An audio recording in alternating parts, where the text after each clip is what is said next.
அனைவருக்கும் வணக்கம். Welcome to ஸ்ரீத யூனிவர்ஸ். ஸோ இந்த வீடியோவில் SBI PO எக்ஸாமுக்கான நோட்டிஃபிகேஷனை ரிலீஸ் பண்ணியிருக்காங்க. அதை பற்றி தான் உங்களுக்கு ஷார்ட் அண்ட் ஸ்வீட்டாக சொல்ல போகிறேன். SBI PO state bank of India, இந்த பேங்க்கில் PO ப்ரொபஷனரி ஆஃபீஸர் பதவிக்கான நோட்டிஃபிகேஷன் தான் ரிலீஸ் பண்ணியிருக்கிறாங்க. எப்போ?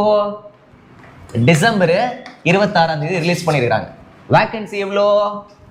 இந்தியா முழுவதும் 600 காலி பணியிடங்கள் அப்படின்னு தெரியப்படுத்தியிருக்காங்க. சரிங்களா? இந்த எக்ஸாமுக்கு அப்ளை பண்ணுறதுக்கான டேட்டு டிசம்பர் 27, 2024 முதல் ஜனவரி 16, 2025 வரை. இடையில ஏதாவது ஒரு நல்ல நாளா பார்த்து அப்ளை பண்ணி விடுங்க. ஃபர்ஸ்ட் ஸ்டேஜ் ப்ரிலிம்ஸ், சரிங்களா? செகண்ட் ரவுண்டு மெயின்ஸ், அப்புறம் third round psychometric test plus GD plus interview. சரியா? ப்ரிலிம்ஸ் முதல் நிலை தேர்வு, மெயின்ஸ் முதன்மை தேர்வு, அப்புறம் கடைசியா இன்டர்வியூ. 3 round exam. எதுவும் டவுட் இருக்கா? இந்த முதல் ரவுண்டு எக்ஸாம் எப்போ நடக்கும்னா மார்ச் 8 மற்றும் 15 டேட்டு சொல்லிட்டாங்க. மெயின் எக்ஸாம் வந்து ஏப்ரல் மேயிலே நடக்கும்.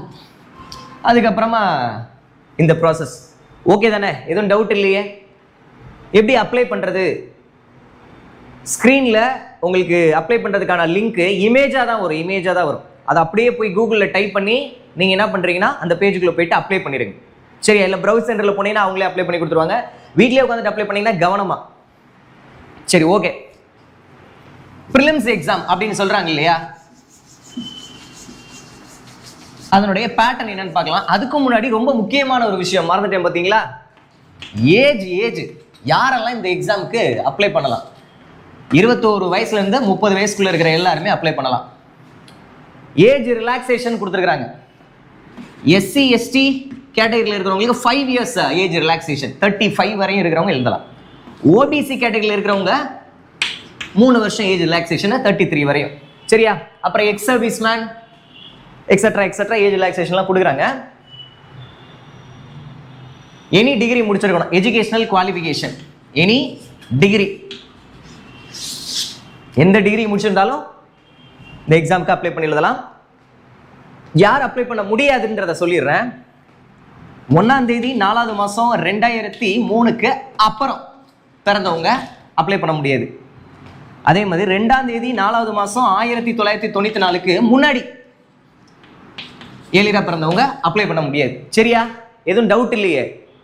எஸ். இப்போ நம்ம SBI PO ப்ரிலிம்ஸ் எக்ஸாமுடைய பேட்டர்னை பார்க்கலாம். சம்பளம் எவ்வளோ சார் தருவாங்க? 50,000 பா. அசால்ட்டா 50,000 வாங்கலாம். சரியான posting, assistant manager level posting. சரி, ப்ரிலிம்ஸ் எக்ஸாமுடைய pattern English 40 questions, number of question 40. Mark எவ்வளோன்னு பார்த்தீங்கன்னா அது சொல்கிறேன். டைமிங் எவ்வளோ அப்படின்னா 20 நிமிஷம். அப்புறம் ஆப்டிடியூட்ஸ் நம்ம ஏரியா 30 கொஸ்டின்ஸு, மார்க்கை நான் அப்புறம் சொல்கிறேன், 20 minutes. Next reasoning 30 questions, mark அப்புறம் சொல்கிறேன். ஐயா, மார்க்கை எப்போ தான் சொல்லுவீங்க? அப்புறம் சொல்கிறேன் அப்படின்னா இது எல்லாத்தையும் ஆட் பண்ணால் 60 மினிட்ஸ், 1 hour வருதா? 1 மணி நேரம் எக்ஸாம். இதெல்லாம் ஆட் பண்ணுங்க, எவ்வளோ வருது? 100 கொஸ்டின் வருதா? ஓகே. அவங்க எல்லாத்துக்கும் சேர்த்து 100 மார்க் அப்படின்னு சொல்லிட்டாங்க. 100 மார்க்ஸ். இதுக்கு 40, இதுக்கு 30 கொடுத்துருக்கலாம். மொத்தமாக சேர்த்து உங்கள் 100 மார்க்குன்னு சொல்லியிருக்கிறானுங்க. சரி, ஓகே. புரிஞ்சல? எதுவும் டவுட் இல்லையே? முக்கியமான ஒரு பாயிண்ட்டை கொடுத்துருக்குறாங்க அஃபிஷியல் நோட்டிஃபிகேஷனில். There is no sectional cut off இல்லை. செக்ஷனல் கட் ஆஃப் இல்லைன்ற. அது என்ன செக்ஷனல் கட் ஆஃப்னா? மினிமம் இங்கிலீஷ்ல இவ்வளோ மார்க்காவது வாங்கியிருக்கணும் அப்படின்னு சொல்லுவாங்களா, அந்த மாதிரிலாம் எந்த இதுவும் இல்லை. குறைஞ்சது மேக்ஸ்ல இவ்வளவாவது வாங்கியிருக்கணும் அந்த மாதிரி எது ரீசனிங்ல குறைஞ்சது இவ்வளவாவது வாங்கி அதெல்லாம் இல்லை. ஓவராலா 100 கொஸ்டினா 60 மார்க் எடுத்தீங்கன்னா பாஸ் அப்படின்னா நீங்க வச்சு செஞ்சு விட்டுருங்க. ஆப்டிலே 30 அடிச்சு விடுங்க நம்ம வீடியோவை பார்த்து. ரீசனிங்லையும் அப்புறம் இங்கிலீஷ்லையும் ஓகேவா? இங்கிலீஷ் தான் கொஸ்டின்ஸ் அதிகம். அதனால செக்ஷனல் கட் ஆஃப் ப்ரிலிம்ஸ்க்கு இல்லைன்ட்டாங்க. நெகட்டிவ் மார்க் இருக்கு. நெகட்டிவ் மார்க் ஃப்ளூக்ல எதையாவது டிக் பண்ணிடக்கூடாது. நெகட்டிவ் மார்க் ஆன்லைன் எக்ஸாம் எழுத போனாலே இருக்கு 0.25 மார்க். சரி, அடுத்து மெயின் எக்ஸாமுடைய பேட்டர்னை பார்த்துடலாமா? ஓகே தானே? நீ ஆல்ரெடி பேங்க் எக்ஸாமுக்கு படிச்சுட்டு இருந்தீங்கன்னா டக்குன்னு இப்போ நான் சொல்லும் போது கனெக்ட் ஆகும். இல்லை பிகினர்ஸ் அப்படின்னா ஒன்றும் பிரச்சனை இல்லை. பாருங்க பார்த்து முடிச்சுட்டு ஒரு நல்ல முடிவை எடுத்து ப்ரிப்பரேஷனை ஸ்டார்ட் பண்ணுங்க. இப்போ மெயின் எக்ஸாமுடைய பேட்டர்ன் ஏப்ரல் மேல வரும்னு சொன்னேன்ல 2025ல.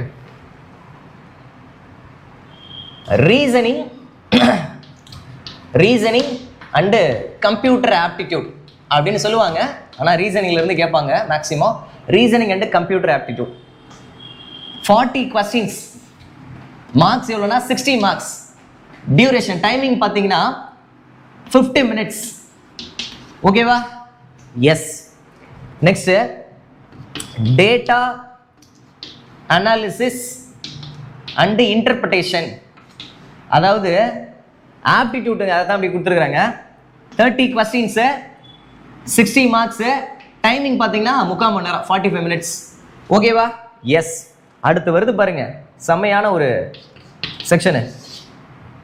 General and banking awareness.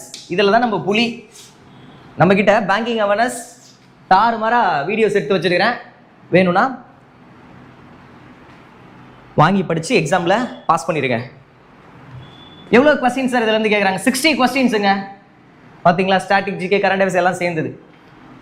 Marks எவ்வளோ? 60 மார்க்ஸுங்க. டைமிங் 3/4 மணி நேரம் 45 மினிட்ஸ். அடுத்து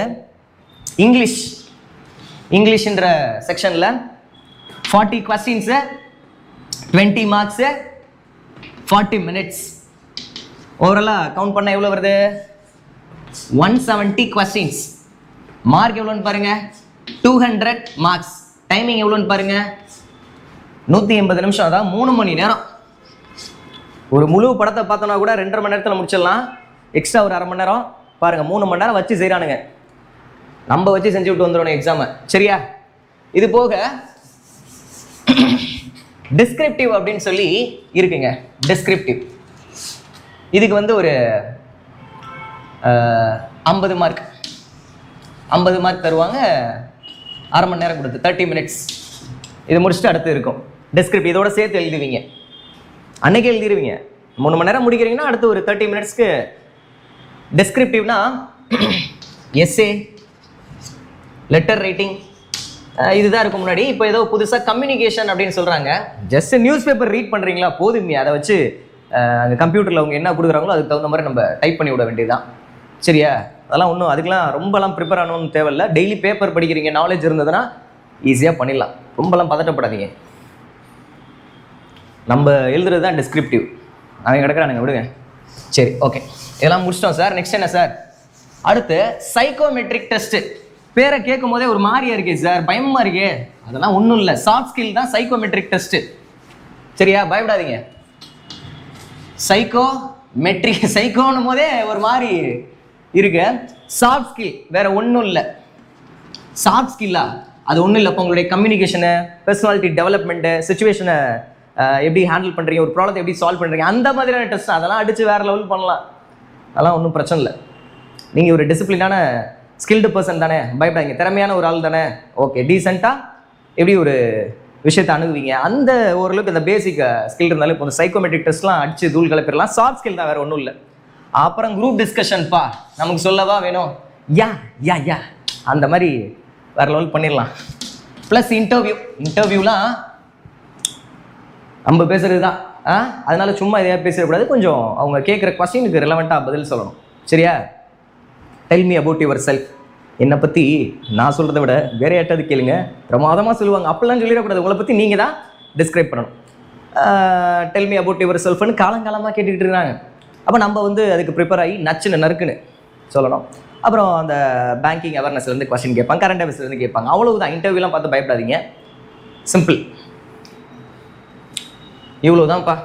இதுக்கு மேலே எஸ்பிஐ பிஓ அப்படின்ற எக்ஸாம் பற்றி டவுட் இருக்கா?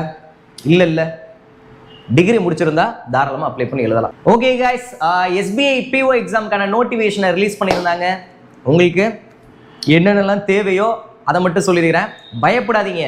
சும்மா அந்த யூடியூப் பக்கம் வந்தாலே ஆளாளுக்கு எதையாவது சொல்லி அவ்வளவுதான் வாழ்க்கையே திருப்பி போடுது, அப்புறம் இப்படி பண்ணுது அப்படி பண்ணுது, அந்த சீன்லாம் கிடையவே கிடையாது.